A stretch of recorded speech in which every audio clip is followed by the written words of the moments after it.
amados, quando eu olho para a cidade de Sodoma e Gomorra, eu vejo que Sodoma e Gomorra é muito semelhante ao Brasil, bem semelhante ao Brasil, principalmente Sodoma, porque se você olhar e for estudar um pouco da história de Sodoma, acredito que a história de Sodoma seja bem desconhecida da maioria de nós, mas quando você olha para a cidade de Sodoma, você vai ver que Sodoma era uma cidade politeísta.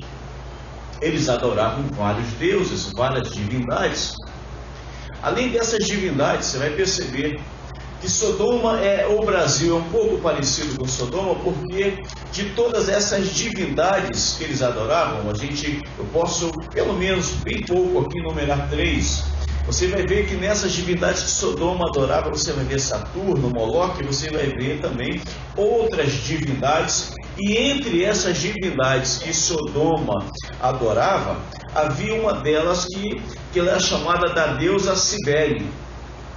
Cibele, ela era uma divindade que também ela era chamada de Magna Mater, ou mãe dos deuses, ou mãe de todos os deuses.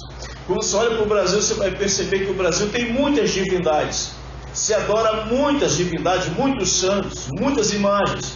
Mas dessas imagens e desses santos, entre aspas, que se adora, existe uma que dizem que essa determinada santa, ela é a mãe de todos.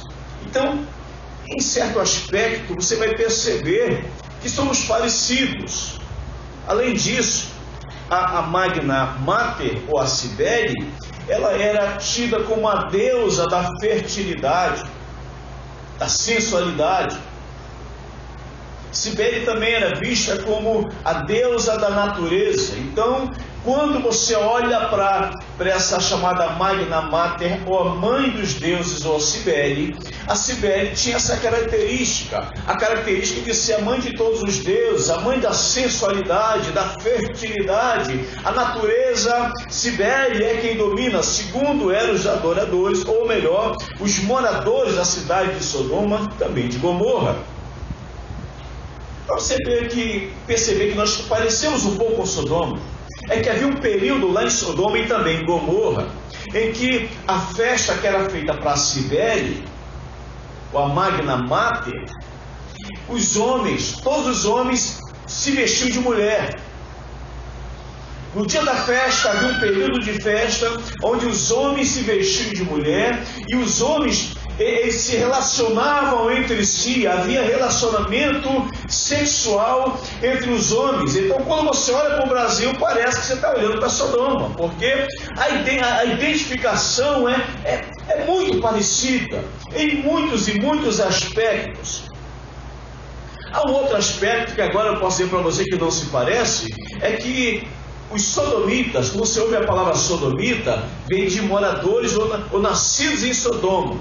Mas Sodoma chegou a ser uma cidade de tanta impureza sexual que todos que moravam lá eram chamados de sodomitas porque moravam lá. Mas a partir daí, quem vive na prática da sexualidade errada e como seria a expressão que eu poderia usar? Da promiscuidade, hoje é chamado de sodomita, porque veio lá de Sodoma. E quando você olha para os sodomitas, eles eram xenófobos. Eu não acho que o brasileiro seja xenófobo, não. Ao contrário, a gente abraça várias nações. O Brasil é um país muito misturado. Por exemplo, vocês estão diante de um paraibano, nascido na Paraíba, em João Pessoa, de mãe paraibana, mas meu pai é francês. Então, essa mistura.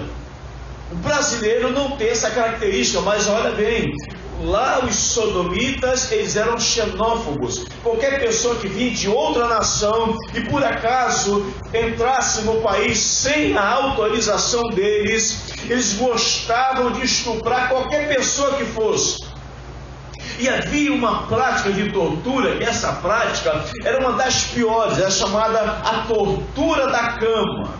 Eles colocavam a cama em um quarto, pegavam a pessoa e mandavam a pessoa deitar na cama. Se esta pessoa fosse menor do que a cama, eles colocavam esticadores nas pernas e nos braços, esticavam essas pessoas até rasgar e lacerar sua carne, para que pudesse ficar do tamanho da cama. Se por acaso a pessoa deitasse nesta mesma cama, e esta pessoa fosse maior do que a cama, eles cerravam os pés da pessoa, as pernas, para ficar do tamanho da cama.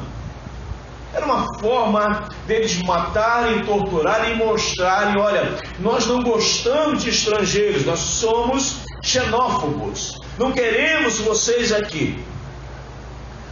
Alguns anos atrás, um americano chamado Stephen Collins, arqueólogo com a sua equipe de arqueologia, fazendo algumas pesquisas, algumas escavações a leste do Rio Jordão, ali próximo do Mar Morto, ele descobriu com a sua equipe alguns objetos. E esses objetos que eles acharam eram objetos, figuras, louças com aspectos eróticos, com cenas eróticas. O que é interessante é que nas suas escavações eles perceberam que aqueles objetos e algumas gravuras eram gravuras de uma cidade muito grande, muito populosa. Nas suas escavações eles perceberam que, quando eles começaram a tirar aqueles objetos da terra e começaram a separar, eles perceberam uma coisa: um cheiro muito forte, um cheiro de enxofre muito forte, o gás do enxofre. E era um cheiro tão forte que eles precisaram parar com as escavações, porque eles começaram a sentir muita dor de cabeça. Eles não suportaram mais.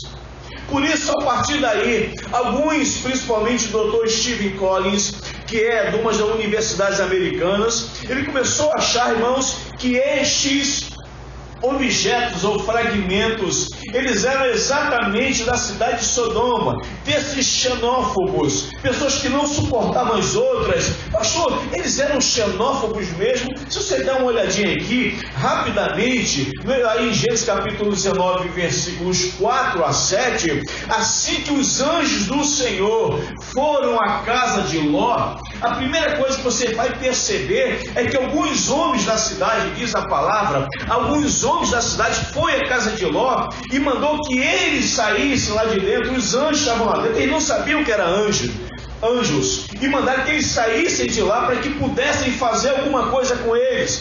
Foi uma situação tão tensa, tão difícil, que Ló chegou a oferecer suas filhas, que eram virgens, no lugar deles.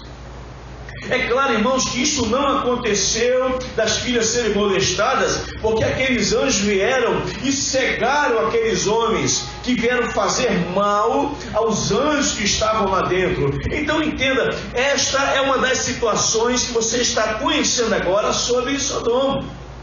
Que tinha uma deusa chamada Cibele, chamada de Magna Malta, mãe de todos os deuses, que eles faziam suas festas, que era o seu carnaval, onde havia relacionamento de mulher com mulher, homem com homem, aonde você percebe que havia uma xenofobia. Não é o caso do Brasil, graças a Deus, mas esta fazia parte da identidade dos sodomitas, que nas escavações que foram feitas ali próximo ao Mar Morto. Então acredita-se que a cidade tanto de Sodoma ou de Gomorra, elas ficavam ali próximo ao Mar Morto.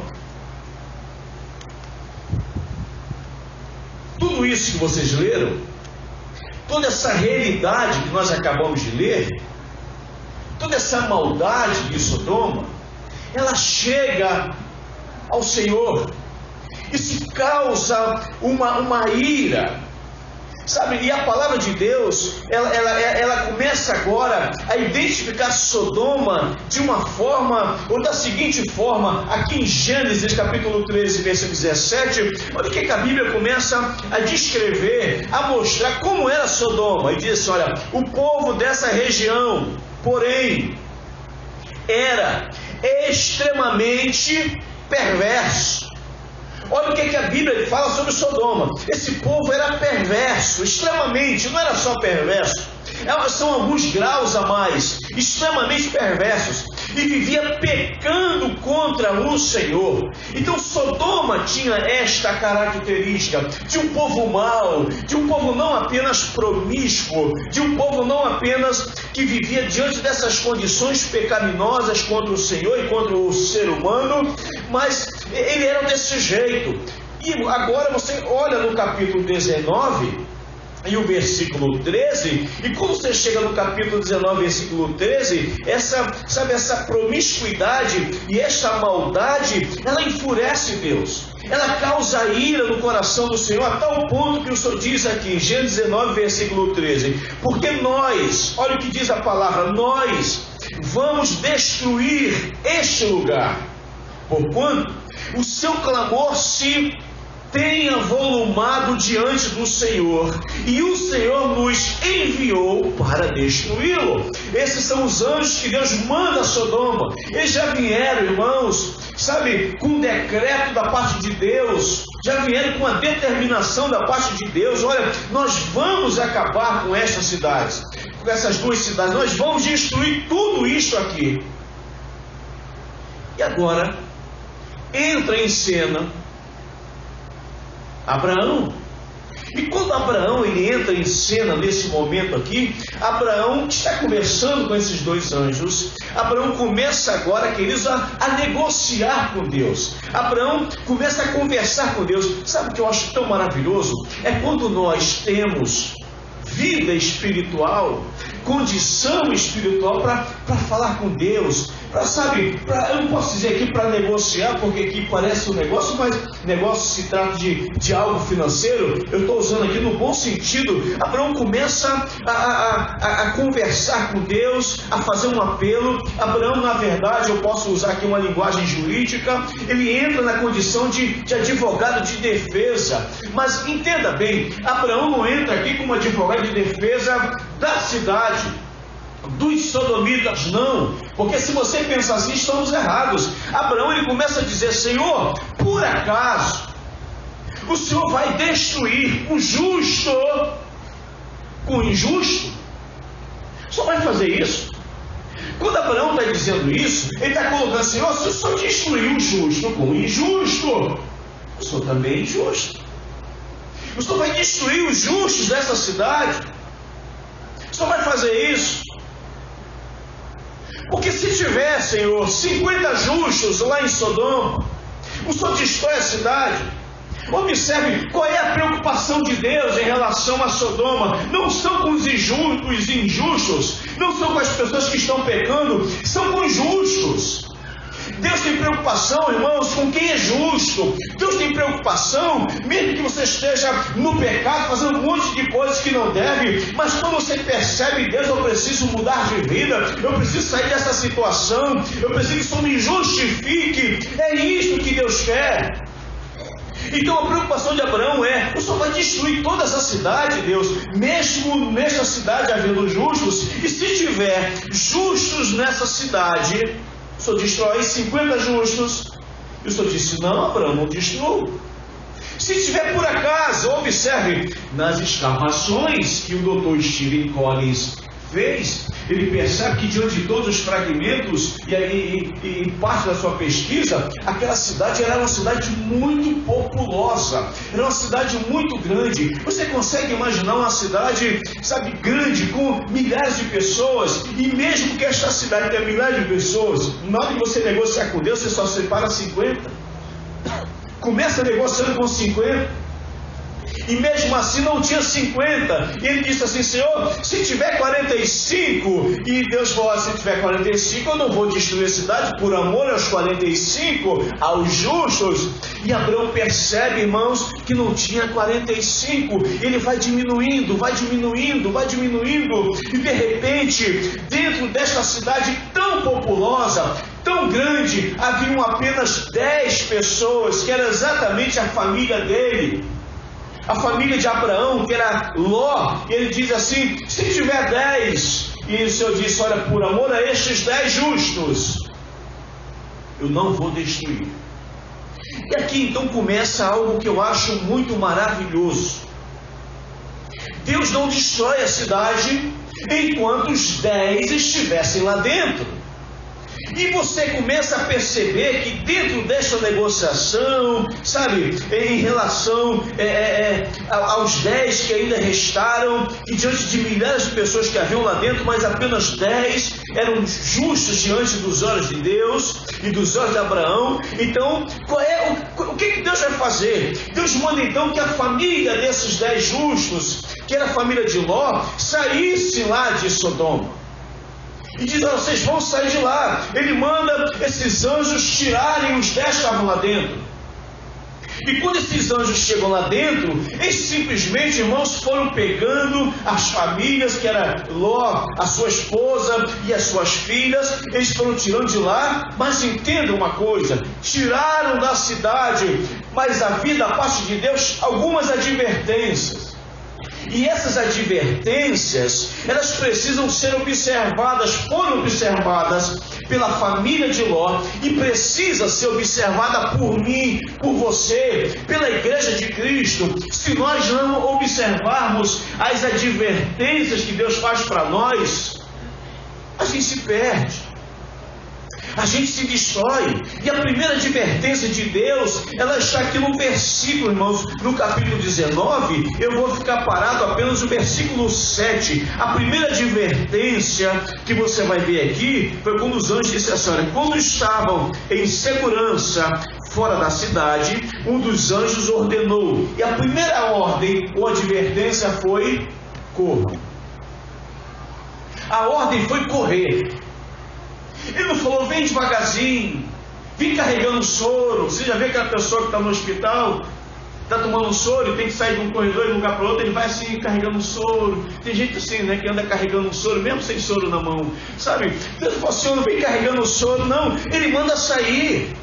Mas ele não manda sair devagarzinho, carregando soro, lentamente, passeando, olhando a natureza. Ele dá a ordem e fala: olha, você precisa correr, corram.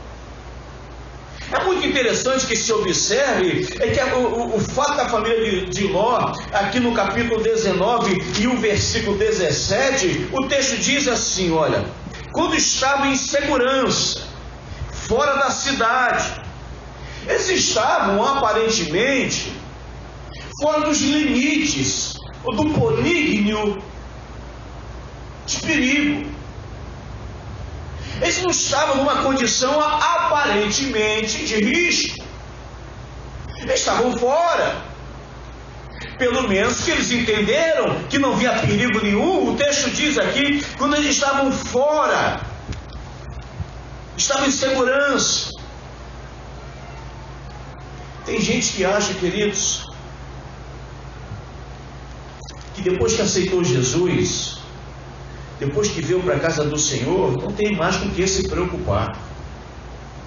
Tem pessoas que acham: não, agora sou de Jesus, agora sou do Senhor, sabe, eu estou num lugar seguro, eu estou aqui na igreja nada pode me atingir, por que eu vou me preocupar? Essa é a sensação que muitas pessoas acabam tendo, achando que pelo fato, irmãos, de conhecer o Evangelho, de ter uma Bíblia em sua casa, de orar uma vez ou outra, de já não ser, de ter sido liberto pelos vícios, sejam os vícios das drogas, das algemas espirituais ou outras prisões, sejam elas quais forem. Tem gente que acha que isso já é suficiente. Não, eu já estou indo para a igreja, agora eu sou crente, já é suficiente. Essa sensação, possivelmente, ela tomou conta do coração de Ló e da família dele, porque eles estavam num lugar seguro, eles achavam que já estava tranquilo, mas o anjo disse, os anjos falaram: olha, corram, saiam correndo, não pare, parece que é um lugar seguro, parece que não vai ter problema nenhum.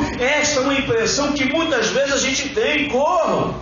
E quando os anjos disseram corram, significa, olha, que vida espiritual, ela precisa estar em movimento. Vida espiritual, irmãos, não é para eu ou você, a gente vem à igreja uma vez ou outra, sabe? A gente vem à casa do Senhor, a gente faz qualquer coisa e acha que isso já é suficiente. Vida espiritual precisa estar em movimento. Vida espiritual é para ser praticada, e muitas vezes eu entendo que é cansativo. Vida espiritual cansa, porque entenda, vir para EBD, sair da sua casa à tarde e vir estudar a Bíblia aqui, 5 da tarde até às 18 horas, dizer que não é cansativo, porque de repente você trabalha a semana toda, você tem seus afazeres da sua casa e de uma certa forma cansa. Você consegue imaginar o ministério de louvor que vem cedo para cá? Alguns irmãos trazem seus filhos, vêm cedo, ensaiam aqui, passam o dia inteiro, depois do ensaio ainda fica para EBD, e depois da EBD, quando a gente pensa que já acabou, não acabou não, porque começa agora o culto. Isso é cansativo. Eu fico vendo aqui o nosso obreiro Wagner, junto com a sua esposa Joyce, que traz o nenenzinho dele que fez 2 anos, né, Wagner? 2 anos agora. É cansativo para a criança, é cansativo para o pai, é cansativo para a mãe, é cansativo para quem traz seus filhos, sabe? É cansativo, irmãos. É cansativo. Vida espiritual em movimento, eu entendo que isto é cansativo. Quem não vem para o ar livre aqui, venha para o ar livre. Você vai ver que no ar livre a gente chega aqui na igreja, a gente pega os equipamentos, solta essa caixa, solta aquela, puxa o fio para ali, puxa o fio para cá, separa todo o equipamento, a gente coloca dentro do carrinho, coloca nos carros, a gente leva lá para o ar livre, chega lá, a gente monta tudo, sem contar que os irmãos já ficaram ensaiando antes aqui. Já ensaiaram. Depois do ensaio, que é cansativo, desmonta tudo, transporta, monta lá. Depois do trabalho que não está sendo feito, é cansativo, porque mexer com questões espirituais, acreditem você ou não, é cansativo, isso cansa. Depois de todo um cansaço disso tudo, você sabe, de fazer o ar livre, você volta para cá e monta tudo de novo. Isso é cansativo. Vida espiritual, irmãos, que está em movimento, é cansativo. Fazer evangelismo é cansativo. Mas me permita falar para você uma coisa: eu prefiro viver nesse cansaço da correria. Essa semana eu já preguei 5 vezes em 5 lugares diferentes. É cansativo, mensagens diferentes. Preparar mensagem, ficar horas e horas, até de madrugada, acordar pensando para estudar, para ler um livro, é cansativo. Mas deixa eu falar para você, eu prefiro esse cansaço da correria da obra de Deus, eu prefiro esse cansaço da oração, esse cansaço do evangelismo, esse cansaço de estar nessa velocidade, do que estar no ostracismo, do que estar na inércia, do que não fazer nada.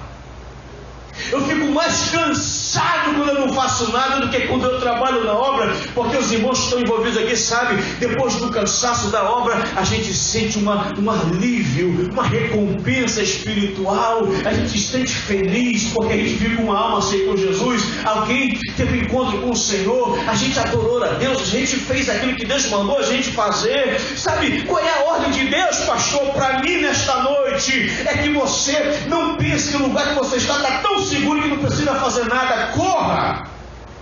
A ordem de Deus foi essa no versículo 17, no capítulo 19 de Gênesis. Corra! Abraão podia ter dito: o lugar aqui está tranquilo, Senhor, está tudo bem, já não tem perigo, acho que aqui o fogo não vai cair, só vai cair lá. O anjo disse: corra, Ló, pega a tua família, Ló, e corre. Corre para fazer a obra, corre para se envolver com o Espírito Santo. Jesus está voltando e a gente não pode ficar nessa vidinha, a gente precisa correr. Vida espiritual tem que estar em movimento. Se você quer ter experiência na sua vida espiritual, tem uma vida espiritual em movimento.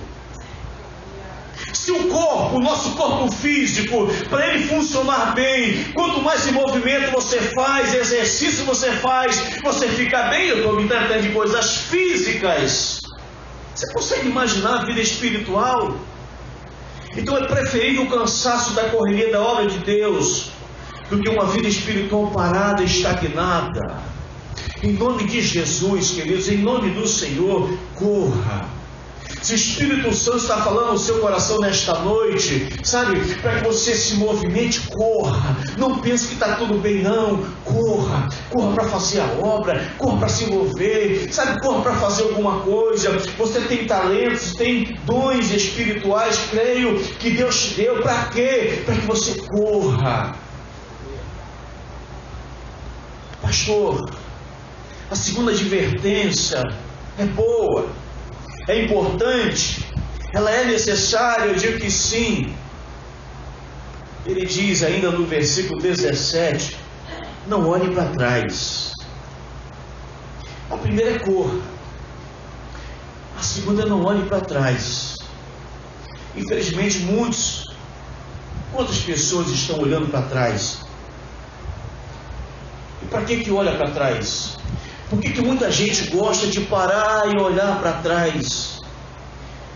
Para ficar vendo o que perdeu, para ficar lembrando os fracassos, para carregar sentimentos de culpa, para dizer, olha meu Deus, que eu deixei tanta coisa para trás, por que eu não fiz isso lá atrás? Sabe, por que eu não fiz aquilo que Deus mandou fazer lá atrás? E a gente às vezes fica parando a nossa vida para olhar para as coisas que não funcionaram, que não deram certo. E se você parar a sua vida para ficar olhando para essas coisas, irmãos, entenda, olha que eu vou dizer para você, isso vai trazer problema para a sua vida, não só espiritual, mas para a sua vida emocional. Quantas pessoas estão doentes e psicossomáticas porque fica só olhando para trás, para o que não deu certo, para o que não funcionou, para o casamento que não deu certo, para o namoro que não deu certo, para o curso que ela não conseguiu fazer, e não sei o que, e vai olhando para trás. Já passou, meu irmão, o relógio está funcionando. Não podemos ficar olhando para trás. A ordem do anjo foi, olha, corram e não olhem para trás. E quem tem o hábito de olhar para trás, enxerga apenas os piores momentos da vida. Olhar para trás, irmãos, torna a gente muitas vezes amargos e pessimistas. A gente fica olhando tanta coisa ruim que a gente sabe que não deu certo lá atrás, que a gente fica parando a vida. A vida para. Não funciona mais nada. Eu fico pensando que pessoas assim acabam ficando sem rumo. Quem começa a olhar para trás, está perdendo o rumo da vida. Quem começa a olhar para trás, irmãos, não acha o endereço certo. Então, não parem para ficar olhando para trás. Não pare de olhar para o que não deu certo. Pare de olhar para os seus fracassos, sabe? Para as coisas que não funcionaram. Pare de olhar para isso. A partir de agora, olhe só para frente. A ordem do anjo foi, não olhe para trás. Eu gosto muito do conselho que o apóstolo Paulo nos dá em Filipenses capítulo 3 e o versículo 13. Filipenses 3,13, ele diz assim: irmãos, quanto a mim, não julgo que o haja alcançado, mas uma coisa faço, é que, esquecendo-me das coisas que atrás ficam e avançando para as que estão diante de mim, ou para a questão adiante, que Paulo está dizendo, olha, irmãos, quanto a mim, isso aqui é o meu testemunho pessoal, estou falando de mim, eu não julgo, sabe, que haja alcançado, mas uma coisa eu faço, sabe o que eu queria ter feito que não deu certo? Eu quero fazer o seguinte, o que eu faço agora? Eu começo a esquecer daquilo que ficou lá para trás. As coisas que não deram certo, eu quero esquecer disso, eu quero deixar tudo para trás, porque ele diz, olha, prepara que atrás ficam. Ele diz, ficam e avançando para a questão diante de mim. Então, não olhe para trás. Não permita que as pessoas virem a sua cabeça para ficar olhando para trás. E tem pessoas que gostam de ficar virando a cabeça da outra para olhar para trás. Para mostrar as coisas que ela fez de errado, para mostrar as coisas que ela fez que possivelmente magoou alguém, que feriu Deus, um pecado, seja lá o que for. Olha, pare com isso. Não permita que ninguém fique virando a sua cabeça, a sua vida para trás. Sabe, pare de olhar para trás um pouco, aprenda a olhar para frente. Essa foi a segunda advertência de Deus para a vida de Ló e da sua família. Não olhe para trás. A terceira advertência que nós temos, eu finalizo, não pare no vale. Ainda está no versículo 17, eu não saí dele. Corram e salve-se, não olhem para trás, nem parem no vale. Observe que Deus poderia ter dito, os anjos poderiam ter dito, não parem. Então se ele diz para mim, Paulo, você não para, então, poderia não parar em qualquer lugar, mas Deus foi específico. Não parem no vale. Deus começa, de uma certa forma, a pontuar ou identificar onde esse homem não poderia parar. Ele diz, olha, não pare no vale. E quando ele diz aqui, não pare no vale, essa especificidade de Deus em relação a Ló e a sua família, é que o texto estava se referindo aqui ao vale de Sidim. Dê uma pesquisada depois. O vale mais próximo que estava ali de Ló e a sua família era chamado Vale de Sidim. Esse Vale de Sidim, irmãos, era um lugar bonito, muitas riquezas naturais. Quando diz riquezas naturais, eu imagino que havia ali, quem sabe, um oásis, muitas árvores frutíferas, jardins. Quando diz dentro do que fala Sidim, do que era a região de Sidim, o Vale de Sidim, a gente começa a perceber que era um lugar bom, onde a gente pode entrar e descansar, sombra, água fresca, comida à vontade, sabe? É esta a impressão que nós temos, porque realmente o lugar era muito bonito, de belezas naturais lindíssimas. Porém, quando os anjos do Senhor disseram, não entre no vale, é que ainda que este vale fosse tão bonito, tão rico, tão cheio de riquezas naturais, as pessoas que habitavam o vale de Sidim eram pessoas soberbas, eram pessoas arrogantes, eram pessoas presunçosas, eram pessoas malignas, eram pessoas, irmãos, que se parecem com muita gente que nós conhecemos. O lugar era bom, geograficamente era maravilhoso, mas quem estava habitando ali eram pessoas malignas, pervertidas, eram pessoas que podiam simplesmente jogar tudo ao trabalho que Deus estava fazendo, tirando o povo lá de dentro, essa família de dentro lá de Sodoma. Se eles entrassem lá em Sidim, era jogar todo o trabalho de Deus fora. A orientação de Deus é, não entre no vale. Eu começo a olhar para essas pessoas, esse ambiente. Vamos dar uma olhadinha, o que é que diz segunda carta de Paulo a Timóteo, o capítulo 3 e o versículo 15. Olha o que é que diz Paulo a Timóteo, no capítulo 3, versículo 15. Como era esse povo?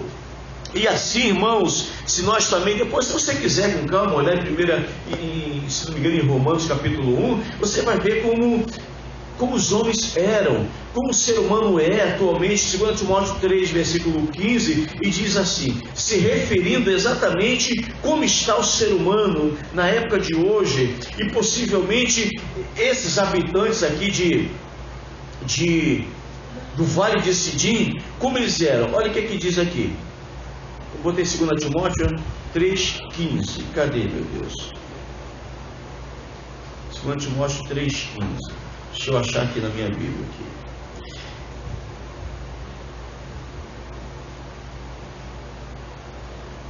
Perdão, queridos. É 1 Timóteo. 1 Timóteo 3,15.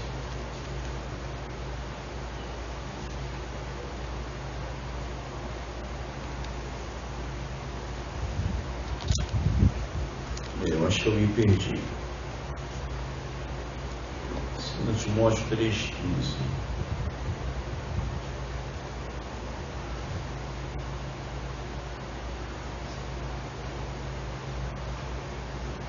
Queridos, me perdoem, já esqueci o texto. Na hora de montar aqui o slide, eu me perdi, não sei onde eu coloquei. Que fala sobre os homens seriam presunçosos, malignos. Os homens seriam maus, amantes de si mesmos, sabe? Começa a falar como seria a natureza do homem, como o homem nos dias atuais, como os homens seriam. Agora esqueci o texto, onde é que está? Oi? 3, versículo 2. É isso mesmo, muito obrigado. Saiba que 2 Timóteo 3, 2. Saiba que nos últimos dias haverá tempos difíceis, porque há pessoas só amarão a si mesmas e ao dinheiro, serão arrogantes e orgulhosas, zombarão de Deus,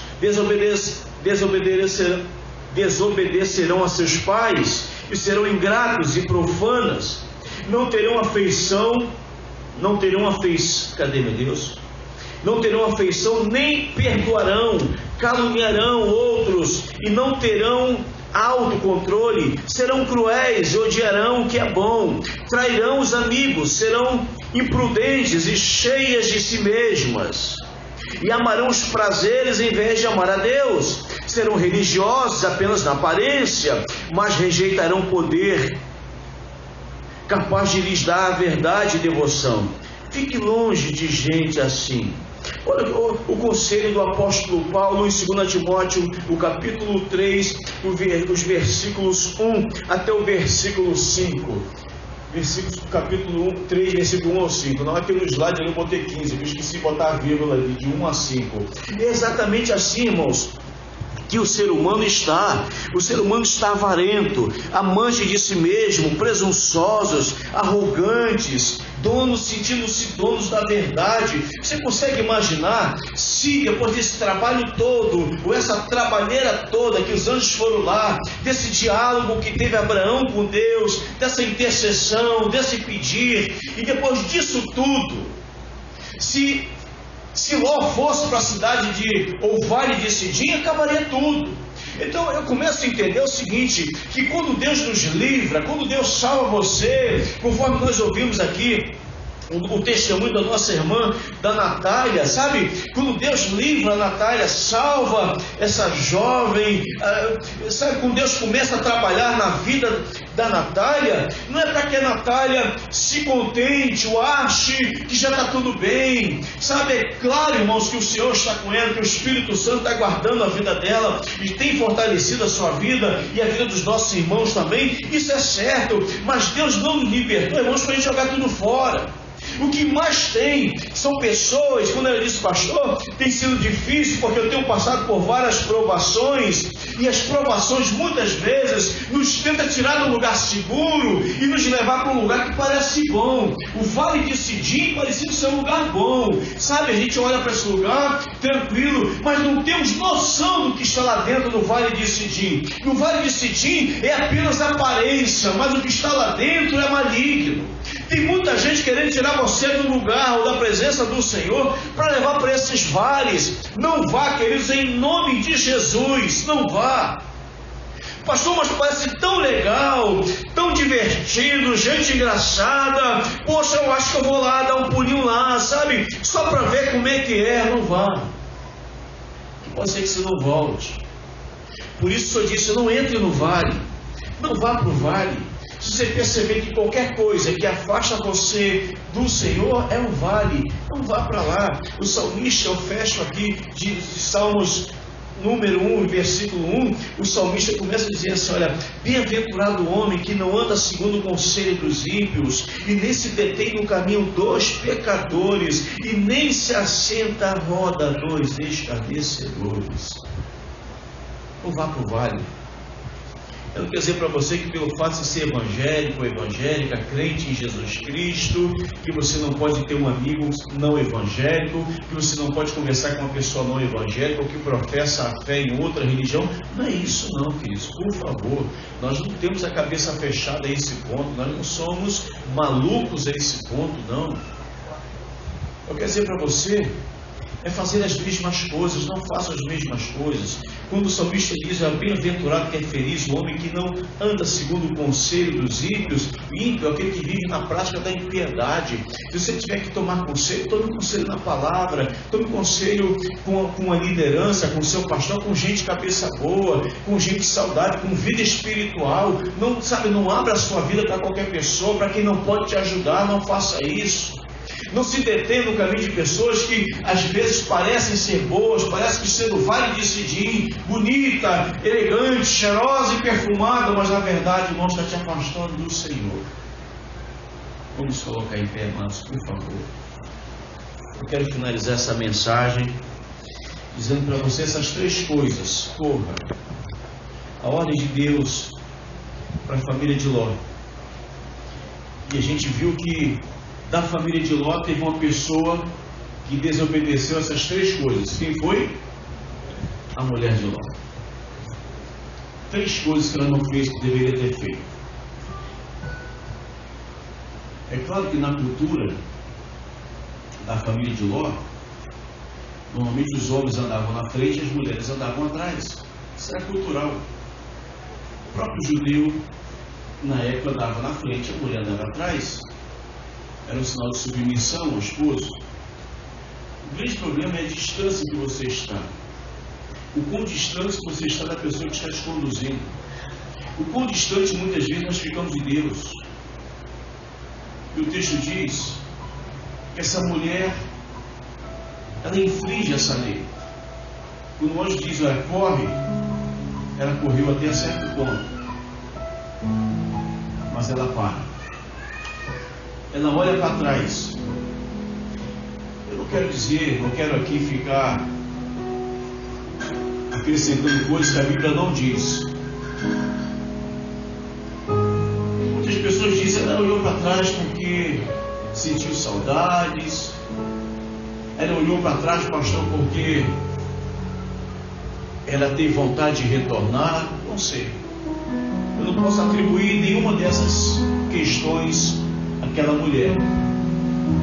Mas o que fez com que ela virasse uma estátua de sal, e alguns estudiosos dizem que quando a cidade estava pegando fogo, houve próximo ali uma erupção vulcânica. E essa erupção vulcânica, ela começou a lançar lavas. Começou a lançar as lavas, e essas lavas naquela região tinha muito betume. Muito betume. Junto com essas lavas veio sal, porque a região era salgada. E numa dessas cuspir de lavas, uma dessas lavas cai sobre ela, misturado betume com sal. Por isso ela ficou aonde estava, coberta de betume, revestida do sal.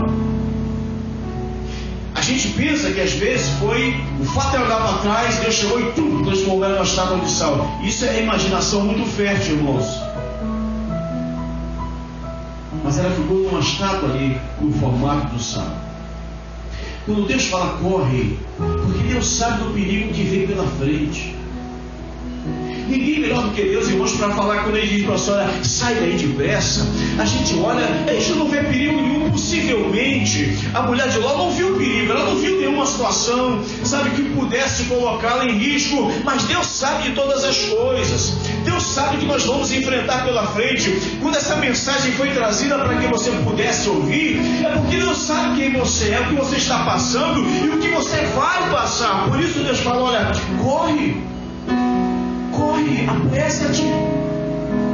Mas Senhor, o texto diz que o lugar era seguro. Parece seguro, mas Deus sabe porque manda você correr. Corre. Talvez você não esteja vendo perigo, mas Deus viu, então corre.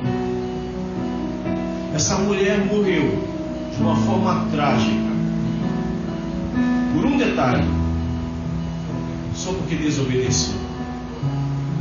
Porque se ela tivesse obedecido, ela teria corrido, não teria olhado para trás, também não pararia no vale. Vamos fazer isso hoje.